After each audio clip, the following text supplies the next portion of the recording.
দশমীৰ দিনা আমি অষ্টমী নৱমী এখন লাখৰ ওপৰত মানুহ ভক্তপ্ৰাণৰ ৰাইজৰ আমি দেখা পাইছে। এইফালে সকলো আমাৰ ব্ৰেক ডেন্সৰ সকলো আহি গৈছে। এইফালে যিমান যি আছে নাকৰদলা কক, এইফালে আমাৰ মটকা কোৱা সকলো ধৰণৰ মানে বস্তু ইয়াতে আহি যায়। Hello' everyone, good morning and welcome back to Tushar blog. তো গাইজ আজি আহিছোঁ আমি অভয়াপুৰী গান্ধী ময়দানত, আৰু আপোনালোকেতো সকলোৱেতো জানেই আমাৰ অভয়াপুৰী গান্ধী ময়দানত নামনি অসমৰ ভিতৰত সকলোতকৈ ডাঙৰ দুৰ্গা পূজা হয়। তো ইয়াতে আহি পাইছোঁ আৰু ইয়াতে বহুত ধুনীয়া এটা থিমত আমাৰ দুৰ্গা মণ্ডপটো বনোৱা হৈ আছে। আৰু কি থিমত বনোৱা হৈ আছে আপোনালোকক সকলো ক'বলৈ চেষ্টা কৰিম আৰু সকলো দেখাবলৈ চেষ্টা কৰিম। আৰু আমাৰ অভয়াপুৰীত আমাৰ ক'বলৈ গ'লে বহুত কমেই পূজা হয়, কিন্তু কম পূজা হ'লেও সংখ্যাত কম হ'লেও আমাৰ অভয়াপুৰীত কিন্তু এইটোৱে বহুত আকৰ্ষিতভাৱে এই পূজাখন হয়। তো সকলো আজি আপোনালোকক ক'বলৈ চেষ্টা কৰিম। তো আহক, ইয়াতে পূজাত জড়িত হোৱা কেইজনমান ব্যক্তি আছে, ব্যক্তিৰ পৰা আমি কিছু কথা জানো। তো গাইজ আহক, এতিয়া আমি খুৰাৰ পৰা জানো। তো খুৰা, আপোনালোকৰ ইয়াতে কেতিয়াৰ পৰা পূজাখন চলি আহি আছে অলপ কৈ দিব। এইটোতো আমাৰ পূজা হৈছে আজিৰ পৰা একদম ৰজাদিনীয়া পূজা। ৰজাই যেতিয়া শাসন কৰিছিল তেতিয়াৰ পৰা আমাৰ এইখন পূজা চলি আছে। আচ্ছা, এতিয়া ৰজাদিনীয়া পূজা চলি আছে। ৰাজাৰ ৰাজভাগ গুচি গ'ল, ৰাজশাসন গুচি গ'ল, কিন্তু ৰাজশাসন যোৱাৰ পাছতো আমি ৰাজহুৱাভাৱে আমি এতিয়া 67 বছৰ হ'ল, এইবাৰ 67 সংখ্যক আমি ৰাজহুৱাভাৱে পূজাখন কৰি আছো এতিয়া। আচ্ছা আচ্ছা, আৰু এইবাৰ আপোনালোকৰ বহুত আকৰ্ষিতভাৱে এখন মণ্ডপ বনোৱা হৈ আছে। আচ্ছা, কি থিমত এইটো বনোৱা হৈ আছে? এইটো থিমটো হৈছে আমি কলিকতাৰ কৃষ্ণ মন্দিৰ যিটো আছিলে, কৃষ্ণ মন্দিৰৰ থিমটো আমি লৈছো। কলিকতাৰ কৃষ্ণ মন্দিৰৰ থিমত আমি এই মণ্ডপটো বনাই আছো। এতিয়া এই মণ্ডপটো কেতিয়াৰ পৰা বনোৱা হৈ আছে? এইটোৰ পৰা আজিৰ পৰা আমি প্ৰায় 20 দিনমান আগৰ পৰা এইটো কাম আৰম্ভ কৰিছো। 20 দিন মান আগৰ পৰা? আচ্ছা, আৰু আপোনালোকৰ যিসকল মানুহ মানে বাহিৰৰ পৰা ক'ৰ পৰা আহিছে মানে এনে পেণ্ডেলটো বনোৱাৰ কাৰণে? আমি পেণ্ডেল বনোৱাৰ কাৰণে বিলাসীপাৰাৰ পৰা লৈ আহিছো মানুহ। আচ্ছা, বিলাসীপাৰাৰ পৰা লৈ আহিছে। আৰু এতিয়া এইবাৰ আপোনালোকৰ বাজেটটো কিমান? এতিয়া আমাৰ বাজেট আমি সাধ্যতে বাজেট আমি 15 লাখ টকাৰ বাজেট। 15 লাখ টকাৰ বাজেট পূজা। আচ্ছা, আৰু আপোনালোকৰ এইবাৰ আমাৰ দুৰ্গা পূজাত কি কি আকৰ্ষিত আছে অলপ কৈ দিব। আকৰ্ষিত আছে আমাৰ মীনা বাজাৰ আছে। মীনা বাজাৰত যিখিনি বস্তু আছে হেৰি ল'ৰা ছোৱালীসকলৰ ৰং ধেমালিৰ কাৰণে গোটেইখিনি বস্তু আমি ৰখা হৈছে। তাৰপিছত আমাৰ ইতিমধ্যে মীনা বাজাৰৰ যিটো হেৰি কলিকতাৰ পৰা আমি মীনা বাজাৰ মাৰিছোঁ। সিহঁতে আহিছে, আহি আমাৰ গান্ধী ময়দানত বস্তুবিলাক পেলাই দিছে। ইতিমধ্যে তেওঁলোকে মীনা বাজাৰৰ কাম আৰম্ভ কৰিছে। আৰু মীনা বাজাৰ আৰু এক্সপ' আছে। বিলাসীপাৰাৰ পৰা কিছু আমাৰ নতুনত্বৰ মণিহাৰী দোকান আহিব। কলিকতাৰ পৰা আমাৰ 15খন নতুন ষ্টল আহিব।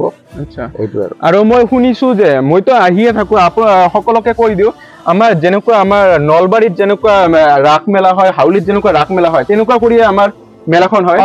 বহুত ডাঙৰ হয় মেলা। তো কিমান মানুহ হয় তথাপিও মেলাতো আমাৰ হেৰি মোটামুটি আমি দশমীৰ দিনা আমি অষ্টমী নৱমী এখন লাখৰ ওপৰত মানুহ ভক্তপ্ৰাণৰ ৰাইজৰ আমি বিচাৰিছোঁ। অষ্টমী নৱমীত মোটামুটি আমাৰ হেৰি প্ৰণামীত মোটামুটি মাঘ দৰ্শন মোটামুটি 60-70 হাজাৰ মান ভক্তই হেৰি দৰ্শন কৰে। আচ্ছা আচ্ছা, আৰু আপোনালোকৰ প্ৰসাদ বিতৰণ? আমাৰ প্ৰসাদ বিতৰণ হ'ব অষ্টমী আৰু নৱমীত প্ৰসাদ বিতৰণ হ'ব। অষ্টমী আৰু নৱমীত মন্দিৰৰ কাষতে প্ৰত্যেক ৰাইজকে আমাৰ প্ৰসাদ দিয়া হ'ব। আচ্ছা আচ্ছা, আৰু আপোনালোকৰ মূৰ্তি ক'ৰ পৰা অনা হয়? আমি মূৰ্তি আনো আমাৰ স্থায়ীভাৱে মানে ইয়াত শিৱবাৰীতে বনোৱা হয়। তাৰে পৰা আমি মূৰ্তিটো আনো। বহুত ধুনীয়া হয় মূৰ্তি। আপোনালোকেও আহিব। আৰু এইবাৰ আমাৰ দুৰ্গা পূজা যিহেতু বহুত ডাঙৰ কৰি এইখন হৈ আছে, আপোনালোকে কৈ দিব মানুহক। আমি বিচাৰিছোঁ গোটেই ৰাইজ আহক। আমাৰ বঙাইগাঁও জিলাৰ অভিযুক্ত অসমৰ নামনি অসমৰ আচলতে এইখনে ডাঙৰ পূজা, ৰজাদিনীয়া পূজা। আপোনালোকে আহক, শৃংখলাবদ্ধভাৱে পূজাখনত সহায় কৰক। আপোনালোকৰ সহায় সহযোগিতা আমি আন্তৰিকতাৰে কামনা কৰিছোঁ। সৰ্বজনীন দুৰ্গা ইমান ডাঙৰ কৰি হৈ আছে, সেইবাবে আপোনালোকক কৈ দিলোঁ। চাওক ইমান ধুনীয়াকৈ একদম হৈ আছে। এইবিলাক যেতিয়া কাপোৰ চাপোৰ যেতিয়া লগোৱা হ'ব, চাৰিওফালেদি যিমান যেতিয়া ডেক'ৰেশ্যন কৰা হ'ব, তেতিয়া আৰু কিমান যে ধুনীয়া লাগিব আপোনালোকে মানে ভাবি নাপাব। আৰু এইফালে যে আপোনালোকে যে দেখা পাইছে যে এইফাল দিয়ে সকলো আমাৰ মেলাই বহি যায়। তো এইফালে মানে আপোনালোকে মানে ঠায়ে ঠায়ে মানে এনেকুৱা খালি দোকান দেখা পাব, আৰু দোকান নাকৰদলা এইবিলাকে মানে দেখা পাব। আহক আপোনালোকক দেখাই আছোঁ। নাকৰদলা সকলো আহি গৈছে, ইয়াতে সকলো ধৰণৰ বস্তুৱে আহি গৈছে। মীনা বাজাৰত যি বস্তু আহে সকলোতে আহি গৈছে। তো এইফাল দিয়ে সকলো এতিয়ালৈকে দোকান চোকান বহা নাই, লাহে লাহে বহি যাব।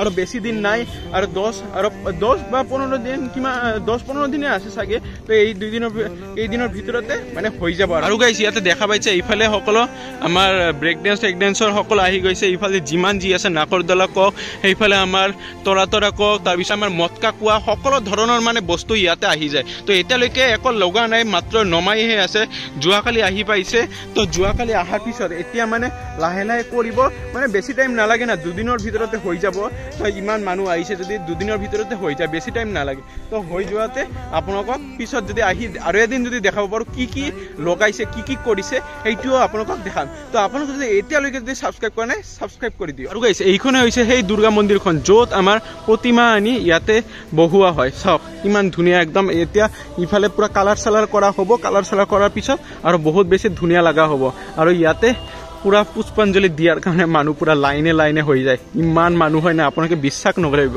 অকল আহক আৰু চাই যাওক আৰু ইয়াতে সকলো কাপোৰবিলাক অনা হৈ গৈছে অলপ পিছতে লাগু আৰম্ভ হৈ যাব আৰু গাইছ আপোনালোকে যেতিয়া আমাৰ দুৰ্গা মণ্ডপত ইয়াতে চাব আহিব আমাৰ পূজা চাব আহিব তেতিয়া আপোনালোকে এই গেটখন পাব চাওক কিমান ডাঙৰ কৰি এই গেটখন একদম বনাইছে তো এইবাৰ বহুত বেছি ডাঙৰ বনাইছে সেইটো থিমতে এই গেটখনো এই সেম থিমত এই গেটখনো বনোৱা হৈছে তো চাওক কিমান ধুনীয়া একদম বহুত মানে ধুনীয়া হ'ব এইবাৰ পূজাখন